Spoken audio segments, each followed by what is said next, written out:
Good evening. Please, leave the light on. Christmas is coming, and the choristers are getting thin. Why should this concern us? Tonight, our vigil among the thirsty undead is spent in the company of Robert Swindells, and his story, A Lot of Mince Pies, will explain. Swindells masquerades as a children's author, but it might not be a good idea to let your children listen to what follows. Unless, in a few hours from now, you are happy to be woken by their nightmares. I wish to God I'd never heard of the school choir, and I'm not the only one. In 3 days' time, we'll go carolling round the village, same as every year. We'll work our melodious way along the high street, trekking up gravel driveways to do our stuff and knock for donations. All proceeds to local charities. We'll do all the posh houses on Micklebarrow Close, then the Red Lion and the supermarket car park. The supermarket will be seething with last-minute shoppers, as it always is on Christmas Eve. We never fail to make a killing there. And after that, we'll move out to where the street lamps end and do some of the cottages and a farm or two. The cottages are a dead loss as far as money's concerned, but school choirs have sung outside them since just after the dinosaurs, and we carry on the tradition. The farms are better. They know we're coming, so they keep the dogs in and do hot mince pies and ginger wine for us. I can't stand mince pies. Anyway, from the minute we troop out of the schoolyard behind old Exley at 7 o'clock, the kids will be waiting for one thing. They'll be waiting for the last house. The Meltons' place, with its tangled garden, crumbling brick and funny little windows. It's 3/4 of a mile from the village, and the choir usually gets there about 9 o'clock. The Meltons will be waiting, and as soon as we strike up the first number, they'll open the door and stand there in carpet slippers, smiling and swaying a little to the music. They're the most ancient couple you're ever likely to see. My mum says they were old when she was in the choir, but the thing about them is, you can actually see that they're enjoying the carols. And afterwards, they make a generous donation and give presents to all the kids. There's always 18 in the choir, and I suppose the Meltons buy the stuff on their Christmas shopping expedition, but I don't know where they go. Nobody ever sees them in the village. The presents aren't tatty either. None of your quid a dozen made in Taiwan plastic rubbish. They tend to be things like cartridge pens, pen knives and wallets and purses made of real leather. Last year, I got a calculator. As soon as the singing's over, they beckon some kid inside, someone whose face they've taken a fancy to, I suppose, and the chosen one reappears a few minutes later with a double armful of little packets. By now, you'll be thinking this sounds like the perfect end to Christmas Eve and wondering why I'm moaning. Hang about, and I'll tell you what happened last year. It was a clear, starry night, and the hoar-frost was already forming on the grass as we left the last of the farms behind and set off to sing for the Meltons. We got to the Meltons' place at 9:10. One downstairs window strained pale light through its curtain, but the garden was black. "Right, folks," old Exley whispered. He only called us folks on Christmas Eve. "Hark the herald after 2. He counted us in, and we were away. They must have been waiting behind the door, because halfway through line 3 the latch clicked and it swung inwards, and there they were.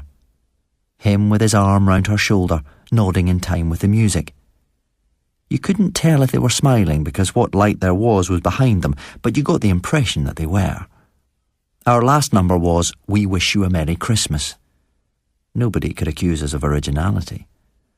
As the final note died away, the Meltons clapped. They always did that. The old guy flapped a hand and said, "Let that one come in. The one with the bobble cap."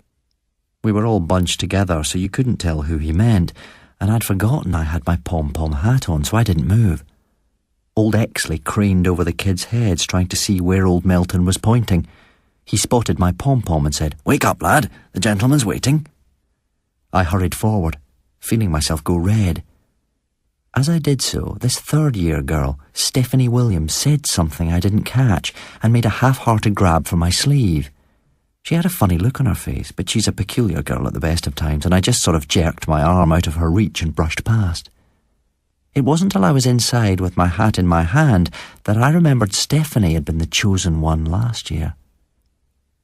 I was standing in a stone-flagged passageway. To my left, a door stood ajar.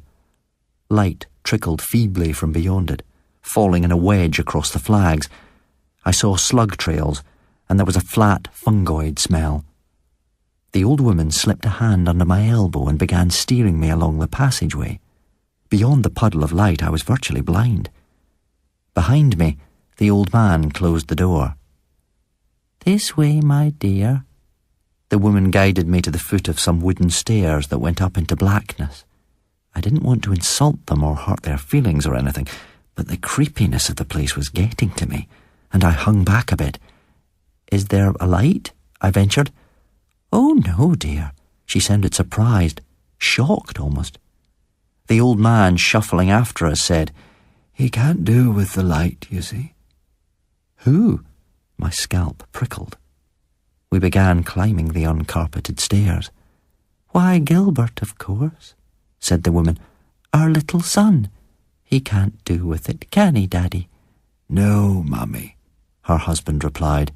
"He's a good boy, but he can't do with the light at all." I said, "I didn't know you had a boy." My voice sounded shaky even to me.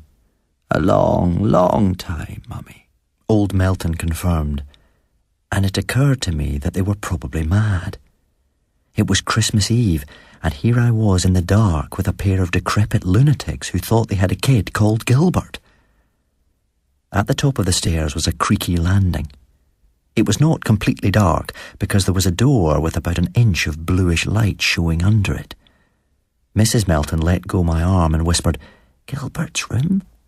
I'll open the door and you can pop in and give him his present." Present? A mixture of dread and embarrassment scrambled my brain. I had no present. Was I supposed to have? Perhaps a gift for Gilbert was part of the yearly ritual. If so, nobody had told me. I flushed in the chill gloom, stammering, I'm sorry, Mrs. Melton, I didn't know. I haven't—" "Yes, you have." I started as the old man, who must have crept up behind me, hissed in my ear. His breath smelled vile. The only thing I had was my hat, now a damp, screwed-up lump in my hand. I remembered he'd mentioned it outside, the one with the bobble cap. Stupidly, I held it out. "This? You mean this?" He chuckled. "A kiss," he whispered. "Only a kiss under the mistletoe." "I'm a boy," I croaked, appalled. "I don't kiss other boys." He didn't reply. The woman stretched up and drew a bolt near the top of the door. It grated and slammed. As the echo died, I heard something else. An uncouth, wordless cry from the room beyond, and I knew then that Gilbert was real, and that there must be something horribly wrong with him. She bent and drew a second bolt. I don't know why I didn't turn then and run. I'll never know. I only know I've spent every day since wishing I had. The door swung inward. "Gilbert," the woman crooned. "Here's somebody with a present for you, darling." I couldn't see past her. The old man laid an arm across my shoulders and pushed me forward. I was half resisting, and he really had to exert pressure. He kept murmuring, come along," as though he was talking to a stubborn infant. If I dug my heels in, he wouldn't have stood a chance, but even now a part of me was scared of hurting their feelings. A mistletoe kiss seems such a small thing, and how do you tell parents nicely that the thought of being in the same room with their kid makes you want to throw up, let alone kissing him? The woman moved aside. There was a bed. Above the bed, a dim blue light bulb burned. Somebody had fastened a sprig of mistletoe to its dusty, freeing flex. The light fell on rumpled sheets, and on the boy they called Gilbert. I gaped. God knows what I'd been expecting. Some slavering, semi-human monster, I suppose, but Gilbert was beautiful. I know it's a funny word to use about a boy, but he was. He lay, propped on one elbow, looking at me through dark, liquid lemur's eyes. His tip-tilted nose cast a smudge of shadow across a mobile mouth. His hair fell in a dark cascade to his shoulders, concealing the hand that supported his head. His frame was lean, his pale skin smooth as cream. Old Melton dropped his hand to the small of my back and pushed gently. "Go on now, boy. One little kiss, that's all." I moved towards the bed, but it wasn't the old man's hand that made me. It was partly relief, of course, relief that I wasn't about to touch some unspeakable horror with my lips, but mostly it was Gilbert's eyes. I read a bit once out of a book my mum was reading. It was a romance, and somebody was going on about drowning in someone's eyes. It struck me as daft at the time, but now, when I try to figure out why I permitted what happened that night to happen, I remember Gilbert's eyes, and I think I know what that writer meant. Anyway, I found myself standing by the bed, and I couldn't tear my eyes away from his. He didn't say anything, but he made a motion with his head, and I knew he wanted me to kneel down. I felt sick and weak and unreal. Then Gilbert leant forward, and his lips parted, and I saw why he couldn't talk. His mouth was crammed with spikes. As soon as I saw that mouth, I knew what he was. But by then it was too late. He took what he wanted from me, and now I'm one of them. Like Stephanie Williams and the other chosen. We all make the trip out to the Melton place once a month, each on a separate night, of course. We have to go, or we die like everybody else. I expect you're wondering what it's like. Well, you don't feel that much different, really, except you've no energy and the light hurts, and you see colours as sort of faded. There are a lot more of us about than you think, by the way. So many that you're bound to know at least one. He'll be pasty-faced and a bit flabby and not too particular about his clothes. He'll be irritable a lot of the time and he won't smile much. You'll probably wonder what he does for fun, or even if he knows what fun is. You might wonder why he bothers to go on living at all. And he'll certainly wonder himself sometimes. I do. And I suppose the answer is that life's precious, and we tend to cling on to it even if we're not enjoying it. Whether I'll feel that way 1,000 years from now remains to be seen. 1,000 years is a lot of mince pies.